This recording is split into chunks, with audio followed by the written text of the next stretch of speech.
Hey everyone, Brendan Sander here. How are you? Thank you so much for joining me and welcome to the worst albums from the biggest bands. Part 2. There is a part 1 to this. If you didn't see it, it was posted yesterday. I will leave a link in the description for that. Check out both parts. That one is A through M. This one picks up with M as well, but runs through Z. So you're definitely going to want to watch both of these. Now we're going to be talking about some bands here that in my opinion made some of the biggest albums in all of rock. I mean, they made it all the way to the top. They scaled to the peak heights of everything that they could, within their genres and things of that nature. But unfortunately, they made some real clunkers along the way. They just really scraped the bottom when they did these things here. And oh, how the mighty have fallen as far as these are concerned, in my opinion. So join me as I run through 10 more albums that are the worst from the biggest bands. But before we get started here, if you're new to my channel and you haven't already hit the subscribe button, please do. Leave a comment, hit like, all those things do help. And of course, if you turn on notifications, you're gonna stay up to date on really cool videos, just like this, with the worst albums from the biggest bands. All right, so we're going to jump right into this, and as I said, this one here is part 2. So we already did A through M, part of M at least. We're going to pick back up with M here, and we're going to run all the way through the rest of the alphabet. So here we go, kicking things off. Motley Crew, Generation Swine, 1997. Yes, the cover is supposed to be upside down in that. A 7th studio album from them. It was a reunion album, but in my opinion, instead of them coming back to their former glories, like Dr. Feelgood and stuff like that, it's a complete mess. There's no direction on this album. Nobody seems to know what they want to do with this thing. I think this had to do with nobody wanting to step on anyone's toes and nobody speaking up and saying when something is bad. But we've got Vince singing. Of course we want Vince singing, but then there's also Tommy Lee, the drummer, Nikki Sixx, the bassist, and in my opinion, neither of those two guys can sing. And I'm being really polite as I can about this thing.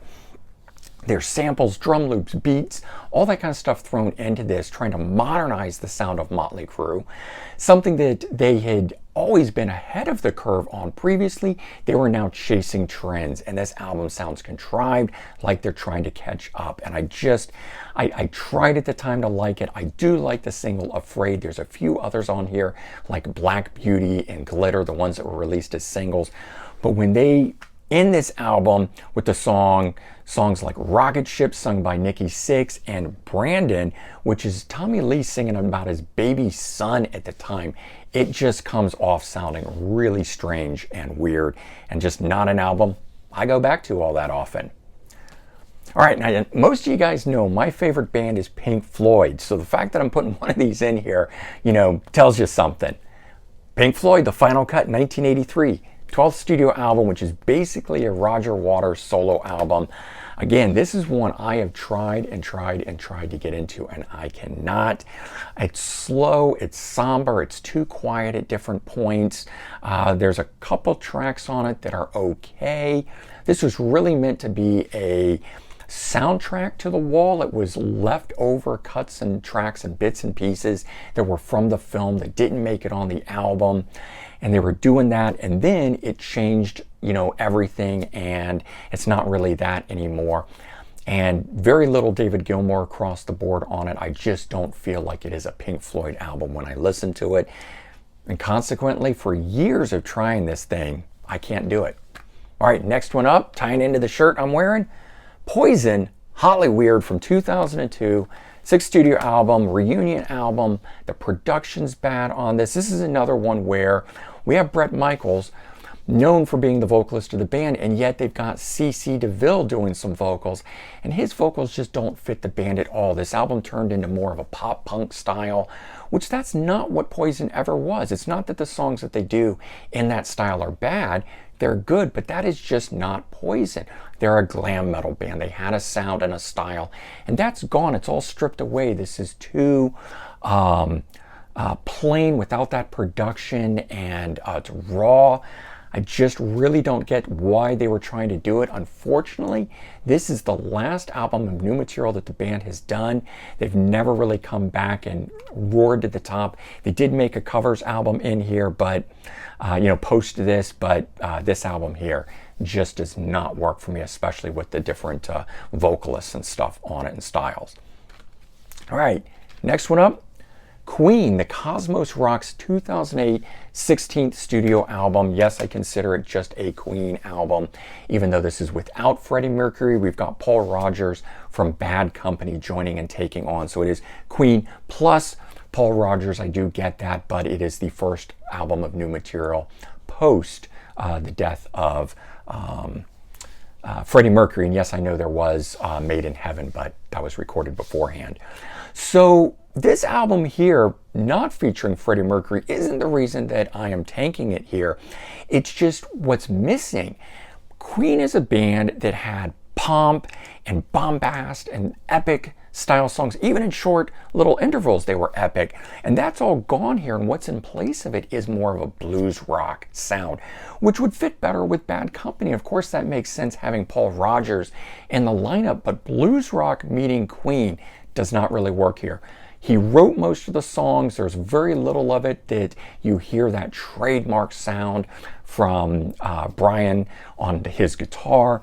So it's just missing so many different things that make Queen Queen. So it's not really Queen plus Paul Rodgers. It should be Paul Rodgers featuring Queen, in my opinion. All right. One other one that I had considered for it and I ultimately didn't do was Hot Space. So I did want to point out one that I do think is a big misstep that was from the Freddie Mercury era, but ultimately, as the one that is the biggest misstep, I'm going with the Cosmos Rocks. Okay. Next one up, Scorpions' Eye to Eye from 1999. This was their 14th studio album. It was the first to feature their new drummer, James Kotak. I'm not putting the blame on him, just pointing out that he was a new member here. They went in the direction of pop metal on this thing. And again, there's a lot of sampling, drum loops, beats, all that extra added stuff on here. And the album itself, I have to say, is not that bad. I actually enjoyed a lot of this in that time, in that era. When this one came out in 1999, I got behind most of it, except for the song, the second song, To Be Number One. It's got a drum sequencing thing on here that's like a keyboard made it. It's just so cheesy, so bad. I don't get it. If that song had been further down in the album, or if you took that song off, I probably could get behind it. But that one song on here kills it for me. Every time I put it on, I can kind of get into a little bit of it, and then that one comes on and it just kills it. So not my cup of tea, not one I'm going back to. All right, next one up, Skid Row, Revolutions Per Minute, 2006. Fifth studio album. It was the second one to feature their new vocalist, Johnny Solinger, who had taken over for Sebastian Bach. But the band decided to go more of a punk on this one, and the songs were shorter. This album was very raw, less produced, just didn't have any of that characteristic stuff that their first two albums had that made them so big. The crazy thing is, it's produced by Michael Wagner, who produced the first two albums, so it should have been a return to form, but it was not. They also do some country sounding songs on here. So, gone is the big guitar bombast, the heavier stuff from Slave to the Grind, and instead we're getting punk and country on it. It's sloppy, there's no direction. And up until just last year, this was their latest album. And finally, they've returned to form with their new vocalist, Eric Gronwall, on The Gang Is All Here, and they've redeemed themselves, in my opinion. Thank goodness. Next one up, Styx, Cyclorama from 2003, 14th studio album, first album without Dennis DeYoung, who was a founding member. Taking his place was Glenn Burtnick. Now, he was a returning member, having played on 1990's Edge of the Century when he replaced Tommy Shaw. So that guy replaced Tommy Shaw one time, then later on replaces Dennis DeYoung, and unfortunately, I think he was the wrong member to be doing it. I thought it was kind of cool at the time, meaning they were bringing back a former member of the band, but everything that Dennis DeYoung brought was gone from this, and it took on more of the writing from Glenn Burtnick in that pop-punk direction, which was a big thing at that time. But again, that was something that was never a part of Styx's sound. They were about bombast and pomp and circumstance and all that sort of stuff, and it was just a lot of it was missing in here. They brought in Billy Bob Thornton, the actor, to sing and play guitar. This thing was just all over the place. It was like they couldn't figure out what they wanted to do, grasping at straws, hoping to have a hit, throw it against the wall, see if it sticks. It wasn't sticking, in my opinion. All right, next one here. Not entirely a bad album. A lot of these, not entirely bad albums. Just the worst ones by these bands, in my opinion. All right, Van Halen 3, 1998. I love Van Halen, but this album here didn't work for me.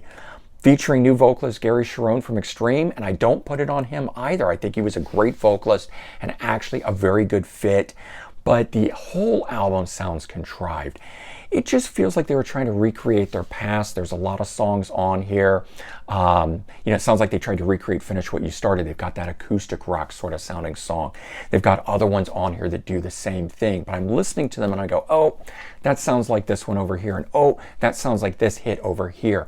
So I don't ever listen to this and feel like it was fresh and it was new and they were doing something that would stand out on its own. And I don't know if that's how other people felt. And while I did like those songs, they're not bad songs. The thing that really killed it was when Eddie Van Halen decided he wanted to sing on this record. And it just destroys it, in my opinion. You get through this album, you get to the end of this thing, How Many Say I?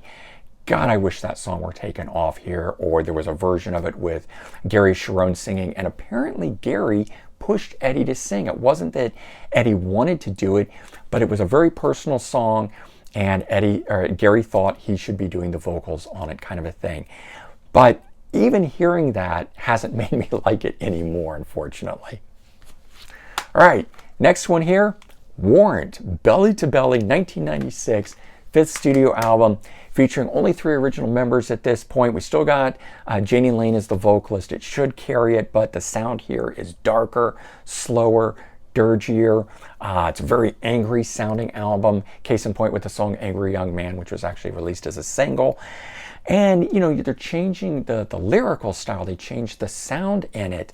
They don't have that trademark shredding style and stuff that we know from their first 3. Even their 4th album had some of that on it.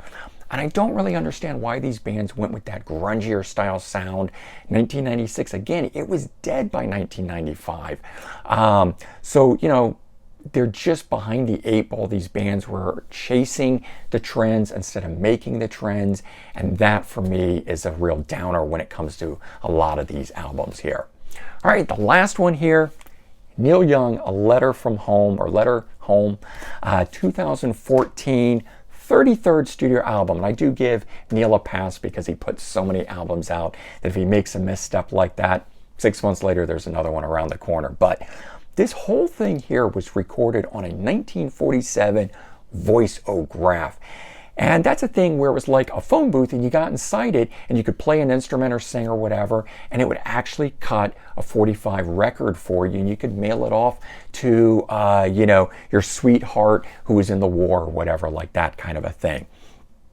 This was a restored voice-o-graph in Jack White's studio. Neil Young went in and cut an entire album in it. Like one take or one day, he just did these things, and they just sound horrific.